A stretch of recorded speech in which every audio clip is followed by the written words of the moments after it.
कहानी की शुरुआत में हम एक डरे हुए आदमी को कुछ लोगों से बचकर भागता हुआ देखते हैं, मगर फिर जैसे ही वो एक जगह पर आकर छुपता है तो तभी बदकिस्मती से उसके फोन की घंटी बजने लगती है। जो सुन वो लोग जो उसके पीछे पड़े हुए थे उसे देख लेते हैं, फौरन ही आकर उसे पकड़ लेते हैं और सीधा अपने बॉस के पास ले आते हैं, जो एक काफी खतरनाक आदमी था। वो आदमी बार बार बॉस से कहता है कि देखो मैंने उस लड़की सोफिया को नहीं देखा, तो प्लीज मुझे छोड़ दो, जाने दो। लेकिन वो बॉस उसकी बातों का जरा भी यकीन ना करते हुए उसे चाकू से मार देता है। फिर तभी वो उसकी आदमी की कॉल उसके पास आती है, जो बताता है कि मुझे सोफिया के बारे में जानकारी मिली है, मुझे पता चल गया है कि वो कहाँ है। वो अपने बॉस को सोफिया की जगह के बारे में बताता है, जो सुन उसका बॉस खुश हो जाता है। इसके बाद उसी लड़की सोफिया को उसके दोस्त के साथ दिखाया जाता है, जहाँ दोनों एक साथ बहुत खुश थे, क्योंकि दोनों एक दूसरे को बहुत पसंद करते थे और जल्द शादी करने वाले थे। असल में वो खतरनाक आदमी यानी उन लोगों का बॉस एक ड्रग डीलर है, यानी जो ड्रग्स बेचता खरीदता है, जिसके साथ पहले सोफिया काम करती थी, जहाँ दोनों पहले एक दूसरे को पसंद भी करते थे और शादी भी करने वाली थी। लेकिन फिर एक दिन ड्रग डीलर की खराब और घटिया ड्रग को लेने की वजह से सोफिया की दोस्त की मौत हो गई, जिससे सोफिया को काफी सदमा पहुंचा। इसीलिए उसने ड्रग डीलर का साथ छोड़ दिया, जिसके बाद वो खुद भी हमेशा इस पछतावे में रहने लगी कि आखिर कैसे मैं इतने बुरे इंसान को पसंद करती थी और उसके साथ अपनी पूरी जिंदगी गुजारने का फैसला कर लिया था। तभी हम देखते हैं कि जब सोफिया और उसका दोस्त ब्रैंडन घर में थे तो घर के बाहर वो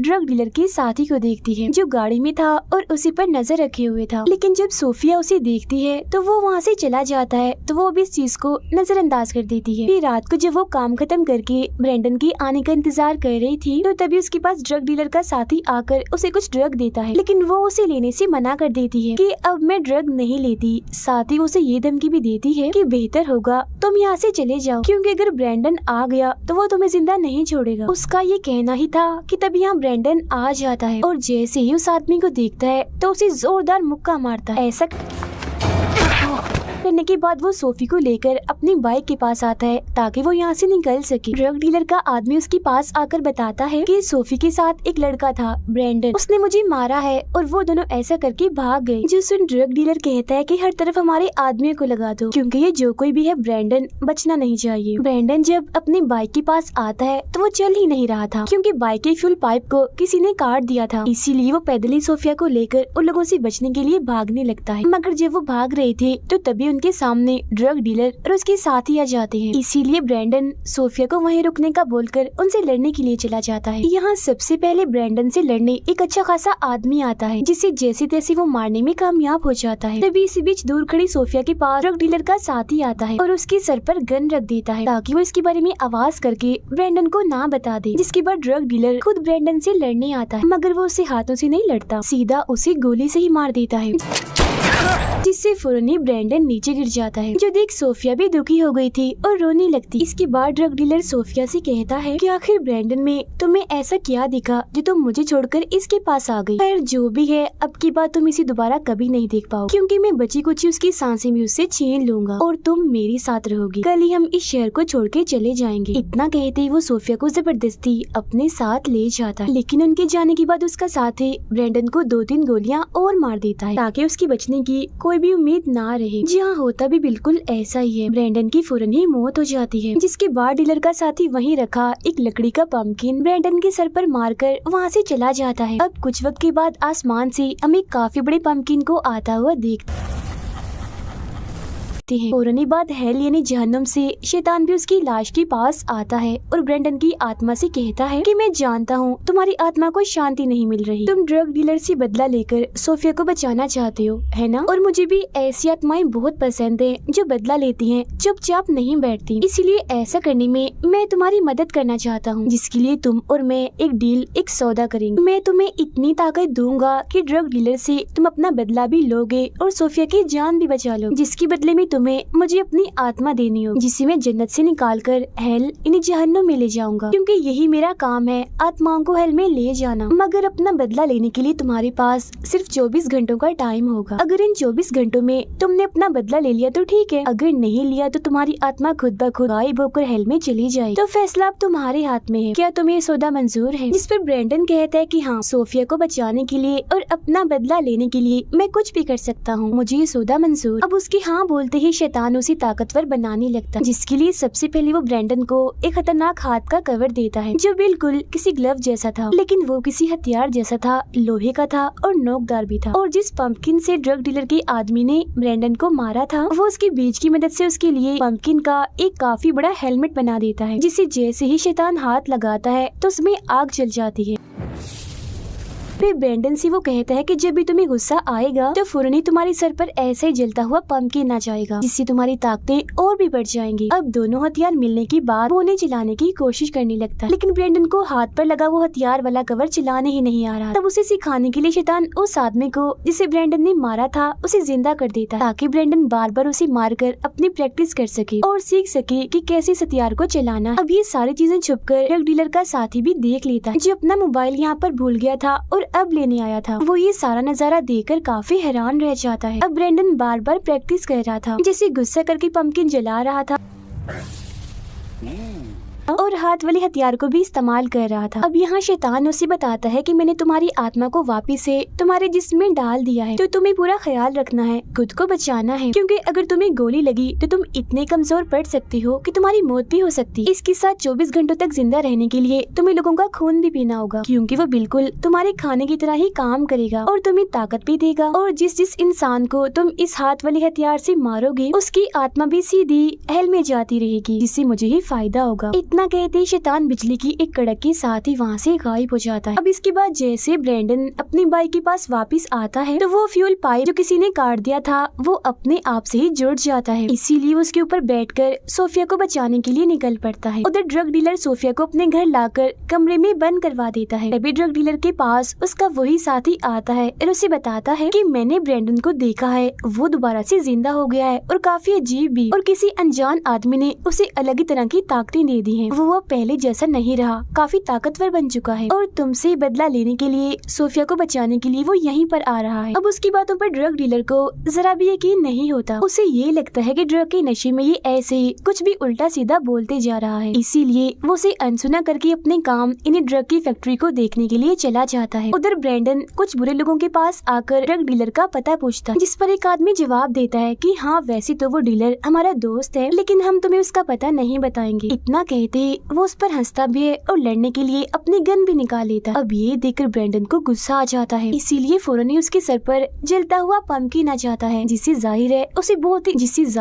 उसे बहुत सारी ताकत भी मिलती है, जिनका इस्तेमाल करके वो अपने हाथ वाले हथियार से उस आदमी को झटके देकर मार देता है। मरते ही वो आदमी राख बनकर उठ जाता है। इसके बाद ब्रैंडन दूसरे लड़के को पकड़ लेता है। वो तो पहले ही ये देखकर काफी डरा हुआ था कि ब्रैंडन ने उसके साथी के साथ क्या किया, तो अपनी जान बचाने के लिए वो उसे बता ही देता कि अक्सर वो डीलर अपनी फैक्ट्री में रहता है, अभी भी वो तुम्हें वहीं मिल सकता है। लेकिन अब जैसे ब्रैंडन यहाँ से जाने लगता है तो वो आदमी चाकू निकालकर उसे मारने की कोशिश करता है, जो देखते ही ब्रैंडन उसे पकड़ लेता है और उसके गले पर काटकर उसका सारा खून पी जाता है, और ऐसा करने से उसकी ताकतें और बढ़ जाती। उधर फैक्ट्री में ड्रग डीलर एक फीमेल ऑफिसर से मिलता है, जिसे वो अपने और सोफिया के लिए नकली आईडी और पासपोर्ट बनाने का कहता है, ताकि वो यहाँ से भाग जाए, जिसके लिए वो ऑफिसर मान भी जाती है। इसी बीच ब्रैंडन भी यहाँ आ जाता है, जिसे देखते ही यहाँ काम करने वाले लोग उससे लड़ने लगते हैं। एक वर्कर आकर उसे मारने लगता है, जो देख उसे गुस्सा आ जाता है, जिससे उसके सर पर जलता हुआ पंपकिन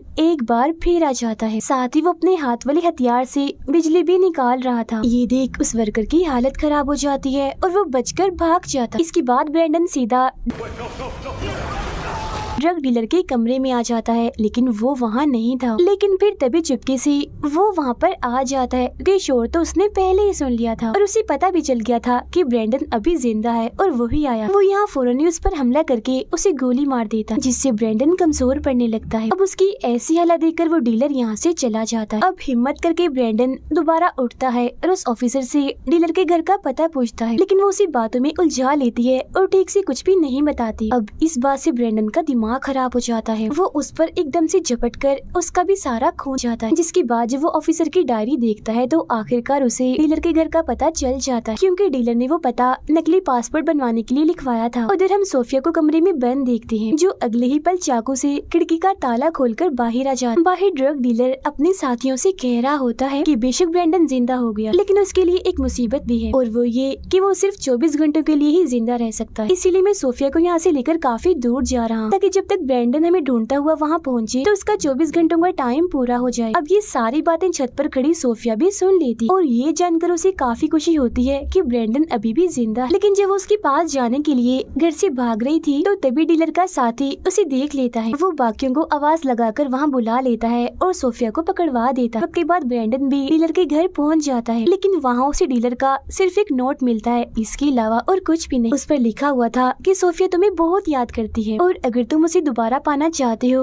तो दिए हुए इस पते पर पहुँच जाओ। ये देख वो फौरन उस जगह पर जाने के लिए निकल जाता है, लेकिन वहाँ पहुँचते ही शैतान उसके पास आता है और कहता है कि मैं यहाँ तुम्हें ये याद दिलवाने आया हूँ कि अब तुम्हारे पास बस कुछ ही वक्त का टाइम बचा, जिसके बाद तुम्हारी आत्मा हेल में चली जाएगी, इसीलिए तुम्हें जल्दी अपना काम करना होगा, मतलब डीलर से बदला लेकर सोफिया को बचाना होगा। ये सुनकर फौरन ब्रैंडन डीलर के पास आ जाता है, जो जगह दरअसल एक चर्च का गेट थी, जहाँ पर डीलर ने सोफिया को भी बंदूक की नोक पर रखा हुआ था बंदी बनाकर। डीलर यहाँ ब्रैंडन से कहता है कि शाबाश, तुम बिल्कुल ठीक वक्त पर आई हो, क्योंकि सोफिया को एक बार फिर ये मौका मिल रहा है कि वो तुम्हें अपनी आंखों से मरता हुआ देखेगी। ये सुनकर ब्रैंडन को काफी गुस्सा आ जाता है, मगर फिर वो जैसे उसे मारने के लिए आगे बढ़ता है तो उसके पैर जलने लगते हैं, क्योंकि जमीन पर होली वाटर गिरा हुआ था। और जैसा कि हमें पता है कि डील के मुताबिक ब्रैंडन की आत्मा हेल में जाएगी, इसीलिए ये पानी उसके लिए किसी जहर से कम नहीं था, क्योंकि उसकी आत्मा बुरी हो चुकी थी और ये जाहिर है होली वाटर है। और एक वजह ये भी थी कि शैतान की मदद लेने के बाद उसकी आत्मा भी शैतान की ही हो गई, जिससे जाहिर है वो ना इस पानी पर से गुजर सकता है और ना ही चर्च के अंदर जा सकता था। तब ये देखकर डीलर ब्रैंडन का मजाक बनाने लगता है, जिस वजह से वो बौखला गया था। उसे अब जैसे गुस्सा आता है तो उसके सर पर जलता हुआ पंपकिन आ जाता है, मगर फिर जैसे वो अपने हाथ वाले हथियार से डीलर को बिजली लगाकर मारने का सोचता है तो तभी उसका साथी भी प्रीस्ट को लेकर बाहर आ जाता है, जिसने प्रीस्ट को बंदी बनाया हुआ था। प्रीस्ट ब्रैंडन पर होली वाटर डालकर और कुछ मंत्र पढ़कर उसे तकलीफ देने और कमजोर करने लगता है। तब ये देखकर डीलर ब्रैंडन को ताना मारता है कि क्या फायदा हुआ तुम्हारी आत्मा को शैतान से सौदा करने पर, अब हो भी क्या सकता है और तुम्हें फिक्र करने की कोई भी जरूरत नहीं है। तुम यही चाहते हो ना कि सोफिया हमेशा खुश रहे, तो तुम्हारी ये ख्वाहिश मैं पूरी कर दूंगा, मैं इसे बहुत खुश रहूं। तो ब्रैंडन अपनी बाइक जो उसकी पसंदीदा थी उसकी चाबी सोफिया को देते हुए कहता है कि ये मेरी आखिरी निशानी है, इसे हमेशा संभाल के रखना। ना कहते ब्रैंडन की 24 घंटों का टाइम पूरा हो जाता है। फौरन ही बात जमीन फाड़ कर वहाँ एक काफी बड़ा हाथ बाहर आता है, जो ब्रैंडन को वहाँ से लेकर कहीं गायब हो जाता है, क्योंकि वो उसे हेल में ले गया था। ये देख प्रीस्ट डीलर को कहता है, अरे ये तो शैतान था, ये अच्छी बात नहीं है, इसके बारे में मुझे बाकियों को बताना होगा। जो सुन डीलर को गुस्सा आ गया था, इसीलिए वो प्रीस्ट पर गोली चलाकर उसे मार देता है, ताकि इस सब के बारे में और किसी को पता ना चल सके। लेकिन जैसे ही वो पीछे मुड़ता है तो देखता है कि सोफिया यहाँ से भाग चुकी है, जो देख उसे और भी गुस्सा आ जाता है, इसीलिए वो उसे ढूंढने के लिए निकल जाता है। सोफिया ब्रैंडन की बाइक पर बैठकर उसी पुल पर आ जाती है जहाँ ब्रैंडन की मौत हुई थी। वो आवाज लगाकर शैतान को बुलाती है और कहती है कि तुम ऐसे ब्रैंडन को हेल में नहीं ले जा सकते, उसे मुझे वापस करो। ये सुनते ही शैतान वहाँ आता है और उसे कहता है कि ब्रैंडन को वापस पाने के लिए तुम उसे किस चीज का सौदा कर सकती हो। जिस पर सोफिया कहती है, ब्रैंडन को बचाने के लिए मैं अपनी आत्मा का सौदा करने के लिए तैयार हूँ। जिस पर शैतान फौरन ही मान जाता है। वो सोफिया को भी वही खतरनाक हाथ वाला कवर देकर 24 घंटों का टाइम देता है, जिसमें वो ड्रग डीलर को मार सके। इसके बाद वो यहाँ से गायब हो जाता है। इतनी ही देर में ब्रैंडन दोबारा से जिंदा होकर वहाँ आता है, जिसे देखकर सोफिया एकदम खुश हो जाती है। तब इतनी ही देर में डीलर के साथी भी यहाँ पर आ जाते हैं, जिन्हें देखकर सोफिया ब्रैंडन को एक जगह पर छुपने का कहकर उनसे लड़ने चाहती है, क्योंकि अब उसके पास कोई ताकत नहीं है। वो पहले की तरह ही एक सादा सा आम इंसान बन गया था। सोफिया अपने हाथ की मदद से बिजली के झटके लगाकर डीलर के दोनों साथियों को ही मार देती है, जिसके बाद उसे लड़ने डीलर का वही साथी आता है जो उसकी बहुत करीबी था, मगर सोफिया उसे भी सिर्फ अपने हाथ से ही मार देती है।